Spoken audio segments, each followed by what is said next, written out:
It is Friday evening. You survived the work week. Yet, instead of the expected surge of relief, a heavy, hollow sensation settles into your chest. We usually rely on a weekend of sleeping in to solve this.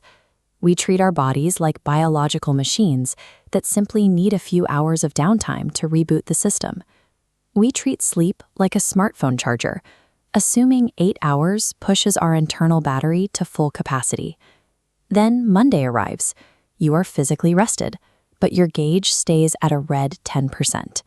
You feel the day's weight before it begins. Sleep provides physical recovery, but it lacks the jurisdiction to clear cognitive burnout or emotional fatigue. When rest fails to restore you, the drain occurs in the soul's software, the mental and spiritual layers that never actually shut down. When a phone battery dies unexpectedly, the cause is often unseen background apps, pulling data and heat while the screen is off. Your spirit operates under the same logic. The work itself, the emails and spreadsheets, actually consumes less energy than the emotional processes running beneath the surface. One primary drain is the heavy processing power required to replay past mistakes. We spend immense energy litigating old failures that we can no longer change.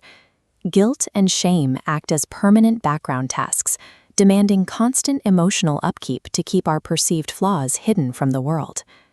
The most taxing drain is the relentless inner voice whispering the fear of being inadequate, running constantly to find evidence we aren't doing enough.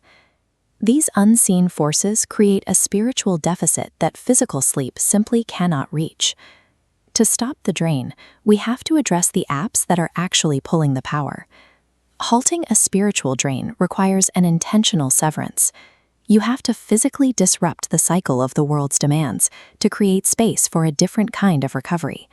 We will start that process right now. Wherever you are, close your eyes.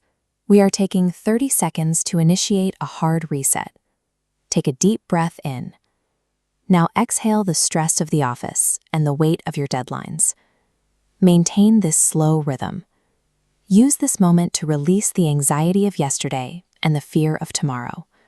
Let the silence settle. This physical stillness is the necessary preparation. It clears the mental noise so you can connect your mind to an external power source that doesn't rely on your own effort. The book of Isaiah describes a solution for this specific kind of exhaustion: waiting on the Lord. This waiting is a state of active alignment. You are positioning yourself to receive power, much like a solar panel must be angled toward the sun to begin the transfer of energy. This connection begins when you acknowledge that your internal battery is insufficient. Admitting, "I can't do this alone," is the specific prerequisite for accessing grace. You find lasting strength when you surrender the illusion of self-sufficiency and plug into a limitless spiritual grid. The aerodynamics of an eagle illustrate how this power functions.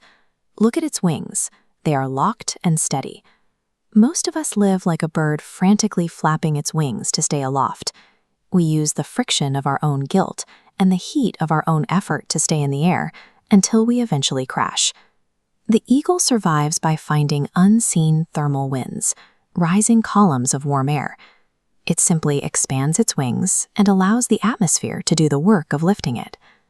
Grace operates like a spiritual thermal. It is a persistent upward force that carries us when our own strength is exhausted. To catch a thermal, an eagle must first trust the air. To find spiritual rest, we must identify the specific source of the grace that overcomes the weight of our own history. Jesus Christ is the provider of that grace.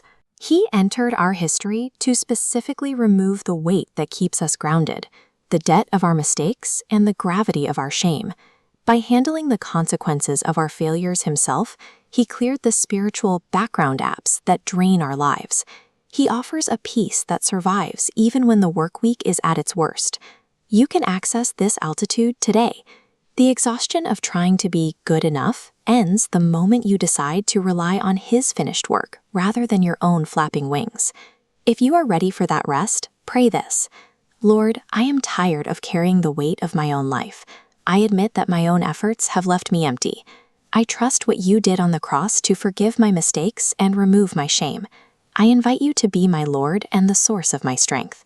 Teach me to wait on you. Help me to stop striving and learn to soar in the grace you provide.